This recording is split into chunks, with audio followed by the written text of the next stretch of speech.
assalamu aleykum wa rahmatullah bandiraɓe musidɓe tedduɓe bandiraɓe yeɓiyankoɓe Ayaw Pindi TV ɗo gonɗon eɗo gonirɗon e jokli dune Baba Adama nde kala e kuɓal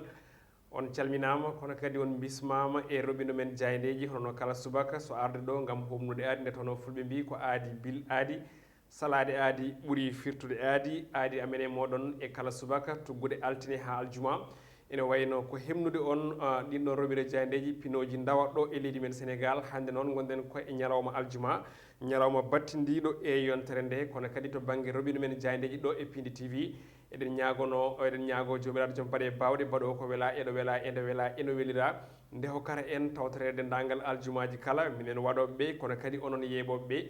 tawi ene wonde cellal e coftal e bawal sikala e ko yettere Allah no fewi eɗen jetta on onon ɓe ganduɗa kadi ko on yeeɓiyankoɓe e tabitɓe kono kadi e tengtuɓe e kala subaka sikki ala e oɗo subaka hannde jeynaji leydi Sénégal ene wayno ɓuuri artude ko e hono kabaru goto woni nanggal omo ganduɗa ko biteɗo hono Baye Modou Fall lollirɗo Boy Djiné caggal balɗe nayyi ko o dogno toon to kaso o saaha hannde o jaggama fawama junggo omon ɗo tigui e juuɗe dadiɓe leydi Sénégal kono kadi toɓɓe goɗɗe certuɗe ne tawi hen ha ni e gueɗe e coftal balli hono gandirɗon e kala ñaɗe aljuma ma en gar e toɓɓere coftal balli ma en gar hannde e programme uji ɗi ganduɗa ɗi woni lelgo o macceji kewɗi amikoji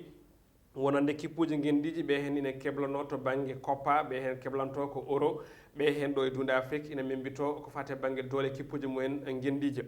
ɗum jeeyi sababu noon e subaka hannde o puɗɗortoɗen ko jayde Vox Populi nden noon jayde wi ko gasi ha joni jiilaw mo ganduɗa ko Baye Modou Fall Boy Djiné ɓe mbi ene wayno de waasi ha joni zeni muɗum toon to wuuro wiyetego Missira tawate koye diwan mbo Tambacounda ɓe mbi de haysino tawi o fawama junggo oɗo saaha holliti wonde de ha joni omo kay daari heddade e haare makko nde wonno nde so ɓoccitade kala e saaha kono kadi e andude hol janggo makko kono ɗum ko noon ɓe garti e on ɗon film mo ganduɗa ko gendarmerie leydi Sénégal mbaɗi ha keeɓi jaggudemo kono kadi ɓe garti holtanno oɗo commandant mawɗo ene wayno hokkiri ko wiyete ko top départ haaɓe mbawa fawde mo junggo kanko mo ganduɗa ko Boy Djiné no jiɗɗon e ngal natal jayde Vox Populi jayde le témoin koye on ɗon fonno arti subaka hannde ɓe mbi tan de ina wayno jiilaw makko ha joni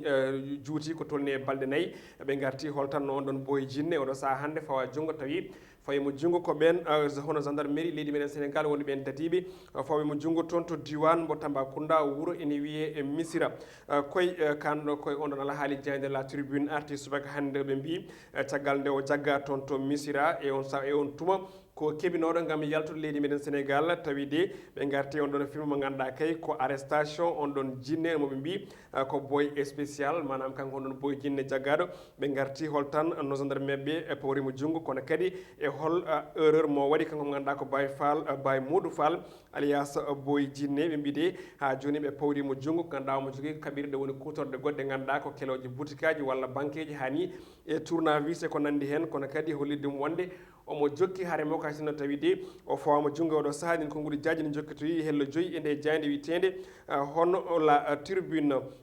ene wayno haare men uduru jani le tribune nde ɓe garti e yinnodema ha joni yiyade toon to leydi Côte d'Ivoire tawi o rewrata ko toon to leydi Mali ɗum wonno annimo kanko mo ganduɗa ko Baye Modou Fall jayde li quotidien natirdigal e oɗo subaka hande natirdigal ko natal Antoine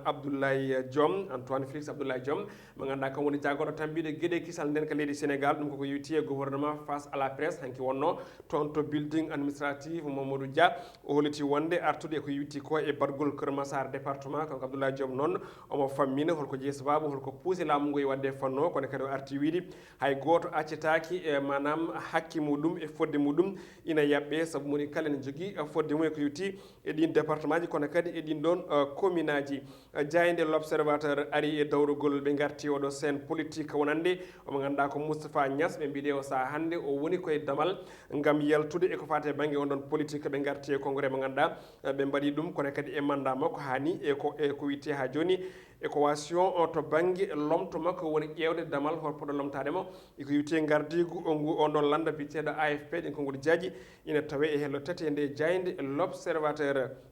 jayde libération e oɗo subaka hannde arti alhaali feedi weere woni ko fate banggue hono alhaali oɗo suka debbo tawnoɗo ina hawri e ladial e nder leɗɗe fila o toon to Tivaouane Peulh ko leegal tawetegal ɗo e wuuro lamorgo ngo Dakar ɓe kolliti wonde de ko ɗum kawisa mawɗo ha hannde woni alhaali wargo oɗo suka debbo biteɗo Dieynaba Traoré ɓe garti e ko yowiti holtan ko jeeyi sababu wargo makko ha ni on ɗon scène de crime mo ganduɗa hannde ina kay uddi hakkillaji ɓe ganduɗa ko loskoɓeɓe woni gendarme ɓe jeeyi sababu noon kamɓene hay piste goto ne wayno ɓe gaccani eɓe kay mbaɗa ɗum exploité manam eɓe jiilo ha joni andude holtan ko jeeyi sababu holko jeeyi sababu wargo on ɗon suka debbo kono ɗum ko ɓe garti holko warda ɓe mbi ko gueɗal ngal ganduɗa ngal ina taaƴa ɗum kay woni ko taƴiɗa dande makko kono kadi e juwanɗe kewɗe ganduɗa tawama tigui e ɓandu makko komo ganduɗa ko biteɗo Dieynaba Traoré gurnoɗo toon to Parcelles Assainies unité 11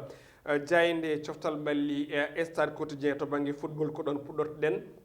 ina wayno jayde arti ko fate banggue hono match amical hakkude Sénégal e dowla Zambie ko janggo toon to e Salla Dior mbo Thiès ɓe mbidi ko leydi men Sénégal ma natiri on ɗon match e oɗo classement 4-3-3 ɓe kolti noon to banggue attaque to ko Sadio Mané Boulaye Dia Ismaïla Sarr ɗum ɗon noon ko gam ha joni folde Zambie ɓe garti e mbadi kuɓal ko won attaque leydi men Sénégal ne wayno o woni e wadde e fannu o kona ɗum ko ɓe garti e ɓiɗɗo leydi Sénégal najo goɗɗo woni Edouard Mendy garɗo hanki e on ɗon tañere woni e gonno wiyata baroɗe toon to leydi toon to diwan mo Thiès kono kadi ɓe garte makko to banggue France Football 11 type Afrique naaɓe e nde hitande 2020-2021 kanko Edouard Mendy noon kanko tigui waɗa meilleur gardien oɗo saison Kalidou Koulibaly kañumne ko Sénégal najo goɗɗo tawatere on ɗon équipe type to banggue Afrique naaɓe toon to dunde Europe kono aɗo mine tawe hen match amical hakkude e hakkude Espagne e Portugal ko hande sanga 17h ɓe hono 17h30 ɓe mbiɗi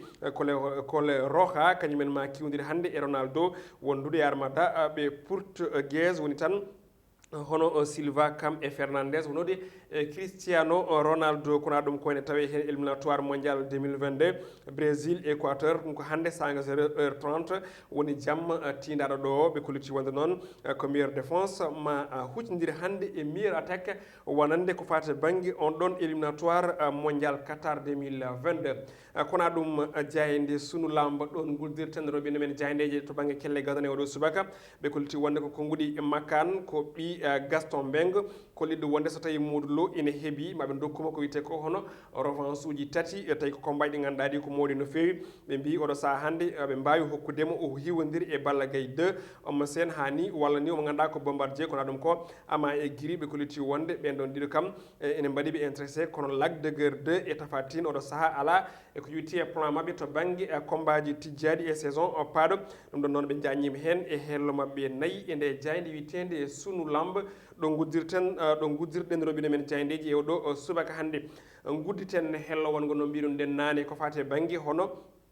ko wiyete marché ji amicaux gadortoɗen ko adi kala ko marché équipe nationale mo Sénégal ko janggo gam etade membade doole mabɓe on ɗon kippu mo ganduɗa eɗen gandi yiyante ko caɗele mawɗe ha tengti e marché ji ɗi ganduɗa ko 5e et 6e dernière journée mo ganduɗa fettinɗo e lewru ɓennuɗo ɗo ndu walla ni lebbi ɗiɗi jewtuɗo ɗo ɗi tawi ko wonno ko hakkude men e dowla Congo Brazzaville wondude e dowla Eswatini eɗen gandi marché mabɓe e Congo Brazzaville ko 0-0 toon to Brazzaville matché mabɓe mo ganduɗa kañum woni Eswatini ko bi goto e goto woni ko wiyete on partout marché mo ganduɗa ko musɗo no fewi kono kadi pusɗo Sénégal naaɓe e ƴewtade gonka Aliou Cissé fanno jeeyi sababu noon oɗo marché janggo kono kadi e marché lo wiɗo ko ɗum hunde ganduɗa nde ko test mawɗo wonande on ɗon kippu onon kippu leydi Sénégal kono kadi e kanko Aliou Cissé kiblino on ɗon kippu jeeyi sababu noon ene ɗamina janggo match o ma wat ko wiyete ko hono 4-3-3 mo ganduɗa ko ɗum leydi Sénégal andira woni ligne mo 4 défense et 3 militaire kam et 3 attaquant e on tuma noon ko matché mawɗo fada kono kadi ko jeu mo ganduɗa o kay ko paɗaɗo leydi Sénégal gonɗo en tête to banggue classement FIFA ɗo e dunde Afrique kono kadi 21e to banggue classement mondial ɗum ɗon noon eɗen gandi ko matché mo ganduɗa o kay janggo ma joue toon to stade Lat Dior mbo Thiès kono ɗum matché ji kewɗi mbaɗi hanki ɗo e dunde Europe walla mbiyen ɗo e dunde Afrique hani toon to dunde Europe kono kadi toon to Amérique artude e matché mo ganduɗa ko hakkude Bolivie e Venezuela. Bolivie kañum tigi ne wayno fooliɓe 3-1 Uruguay e Paraguay mbaddi ko ndiga e ndiga on ɗon noon ko qualificatif ko fate banggue mondial Qatar 2022 toon to banggue diwan am sud no pamir toon kono ɗum matcheji ɗi ganduɗa ɗi ko amikoji wonande heblantoɓe e ko yiwiti euro 2020 kando wadde ko ɓoyta ko Suisse fooli ko Liechtenstein ko tolni bitu jeeɗiɗi ndiga Andorre ko Irlande fooli ɗum 4-1 Turque kañum fooli ko Moldavie ɗiɗi e ndiga Ukraine fooli Irlande Nord gotel e ndiga Belgique e Grèce jaafa ɗon mbaddi ko gotel Gaye Afrique ko match amical ne wayno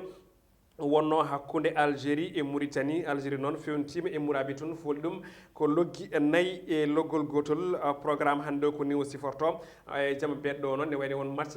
ɗiɗi petit toon to diwan Amérique banggue worgo woni am sud e on qualificative mondial Qatar 2022 Argentine mbo Léo Messi kam e Chili mbo Alexis Sanchez mbaddi ko gotel on ɗon Léo Messi ni marqué on ɗon but par penalty mo ganduɗa ko Alexis Sanchez jabtimo à la 37e minute kanko Messi o marqué ko ala 24e minute Pérou ko Colombie tawi ɗum fooli ɗum tati e ndiga on ɗon qualificatif programme ko fate banggue on ɗon qualificative mondial Qatar 2022 CONCACAF ɗum ɗon noon koto banggue e diwan mo ganduɗa walla mbiyen ko fate banggue ha joni match ji amical ɗi ko hen garten ɗo e Afrique Rwanda e République centrafricaine ko hande sanga 14h